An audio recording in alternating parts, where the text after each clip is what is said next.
Hello दोस्तों, कैसे हैं आप सब। आई होप आप सब अच्छे होंगे। तो दोस्तों, आज हम इस वीडियो में बात करेंगे पैरासाइट मूवी के बारे में। तो आपको बता दें, ये एक ब्लैक कॉमेडी थ्रिलर मूवी है। इसकी कहानी कोरिया में रहने वाले एक गरीब और एक अमीर परिवार की है। फिल्म में समाज व्यवस्था पर तंज कसा गया है। इस मूवी को ऑस्कर में 6 कैटेगरी में नॉमिनेट किया गया था, जिसमें से 4 कैटेगरी में फिल्म ने अवार्ड अपने नाम कर लिया था। कहानी जो दक्षिण कोरियाई परिवारों के साथ आगे बढ़ती है। ये शहर में रहते हैं और दोनों परिवारों में एक बेहद अमीर है, जबकि दूसरा बहुत ही गरीब है। एक है किम परिवार, जो कि एक छोटे से सेमी बेसमेंट अपार्टमेंट में रहता है। परिवार में पिता की टाइक, माँ चुंग सुंग, बेटी किंग जोंग और बेटा कीवू, चारों सदस्य काम करते हैं, लेकिन आमदनी कम है। घर में लटके मेडल दिखाते हैं कि बच्चे बहुत ही ज़्यादा टैलेंटेड हैं और अपना घर चलाने के लिए कुछ न कुछ अलग अलग काम देखते ही रहते हैं। परिवार की आमदनी इतनी कम थी कि उनका बेटा कीवू अब तक कॉलेज डिग्री भी पास नहीं कर सका था। कहानी में ट्विस्ट जब आता है, जब एक दिन कीवू का पुराना दोस्त उससे मिलने आता है। वो एक रईस परिवार की बेटी को ट्यूशन पढ़ाया करता है। अब वह विदेश जा रहा है तो कीवू से कहता है कि उन्हें नए इंग्लिश टीचर की ज़रूरत पड़ेगी, तुम बन जाओ। मिन कहता है कि वह यूनिवर्सिटी के किसी और दोस्त पर भरोसा नहीं कर सकता और इसलिए यह जिम्मेदारी कीवू को सौंपना चाहता है। लेकिन कीवू के पास यूनिवर्सिटी डिग्री नहीं है। 4 बार एंट्रेंस एग्ज़ाम दिया है, लेकिन उसे लिया नहीं गया। दोस्त के कहने पर वह बहन से नकली डिग्री बनवा लेता है। अब कहानी में आती है पार्क फैमिली कि वो अगले दिन पार्क फैमिली के वहाँ जाता है, जो कि काफ़ी रईस है। वहाँ भी 4 सदस्य हैं, मिस्टर एंड मिसिस पार्क, एक बेटा और एक बेटी। पार्क फैमिली कीवू से काफ़ी प्रभावित होते हैं। यहीं से धीरे धीरे किम परिवार के सभी 4 सदस्य पार्क फैमिली में नौकरी के लिए जुगाड़ निकालने लगते हैं, लेकिन जरिया झूठ है।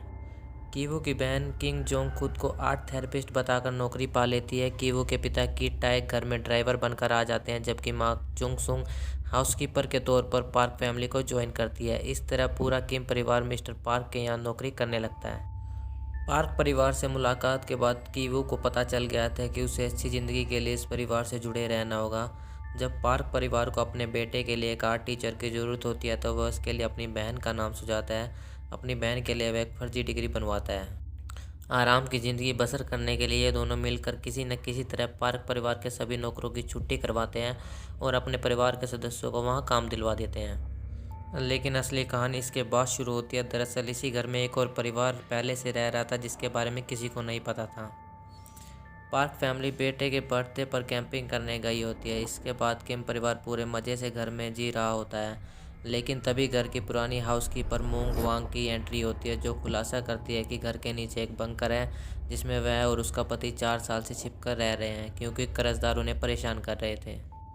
कुछ ही समय में मून गुआंग को भी किम परिवार की सच्चाई का पता चल जाता है और दोनों परिवारों में सच्चाई के खुलासे का डर है। मून शर्त रखती है कि यदि किम परिवार उसके सदस्य का खुलासा नहीं करते हैं तो वह चुप रहेगी। दोनों परिवारों के बीच झगड़ा होने लगता है। किम परिवार के चारों सदस्य दोनों पति पत्नी को घायल कर देते हैं और बांधकर बेसमेंट में बंद कर देते हैं। इसी बीच मौसम खराब होने की वजह से पार्क परिवार जल्द ही छुट्टियों से लौट आता है। शहर में आंधी और तूफान आती है। पार्क फैमिली के एकदम आ जाने की वजह से कीवू की माँ को छोड़कर बाकी तीनों डाइनिंग टेबल के नीचे ही छुप जाते हैं और उनके सोने का इंतज़ार करते हैं, ताकि वो जल्द से जल्द घर से बाहर निकल सकें। घर से निकलने के बाद वो देखते हैं कि भारी बारिश और बाढ़ की वजह से शहर में चारों तरफ पानी ही पानी भरा हुआ था। वो जल्द से जल्द अपने घर की तरफ दौड़ते हैं।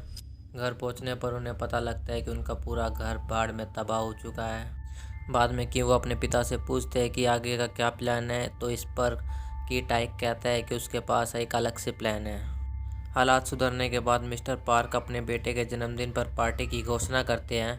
किम परिवार के चारों लोग भी पार्टी में मौजूद है। इस दौरान कीवू घर के नीचे बने बंकर में जाता है, लेकिन देखता है कि मून की मौत हो चुकी है। मून का पति कीवू पर हमला करता है और वहाँ से भाग निकलता है। अब वह सबसे बदला लेना चाहता है। रसोई में रखे चाकू से किंग जोंग के सीने में सबके सामने खंजर घोंप देता है। अफरा तफरी मच जाती है। इधर की टाइक गुस्से में मिस्टर पार्क का खून कर देता है। मिस्टर पार्क की हत्या करने के बाद की टाइक वहाँ से भाग जाता है। कीवू को अब सीधा हॉस्पिटल में ही होश आता है और हम देखते हैं कि वह हर सिचुएशन में अब हंसता रहता है। उसे एक तरह की बीमारी हो गई थी, सर में लगी चोट के कारण। बाद में कीवू को पता चलता है कि उनकी बहन किंग जोंग अब इस दुनिया में नहीं है और उनके पिता भी मिस्टर पार्क की हत्या करने के बाद शहर से फरार हैं। मिस्टर पार्क का घर एक जर्मन परिवार को बेच दिया गया है। कीवू को उसके फरार पिता का संदेश मिलता है कि वह अभी भी उसी बंकर में छिपकर रह रहा है। कीवू अपने पिता को चिट्ठी लिखता है कि एक दिन वह खूब पैसे कमाएगा और वही बंगला खरीदेगा। वह वादा करता है कि एक दिन परिवार को मिलाकर रहेगा। इस फिल्म को डायरेक्ट किया है बॉन जून हो ने। इस फिल्म में दिखाया जाता है कि समाज में गरीबों को पैरासाइट माना जाता है, लेकिन वो सिर्फ मूल जीवन छीनने के लिए लड़ते हैं और जो उन्हें गलत नीतियों की वजह से नहीं मिल पाता। प्रतिभा होते हुए भी उन्हें अवसर प्रदान नहीं किया जाता है। तो दोस्तों, कैसी लगी आपको पैरासाइट मूवी की स्टोरी? तो दोस्तों, अगर वीडियो पसंद आई है तो इसे ज़्यादा से ज़्यादा लाइक कर देना, कमेंट कर देना, शेयर कर देना और इस चैनल को सब्सक्राइब भी कर देना।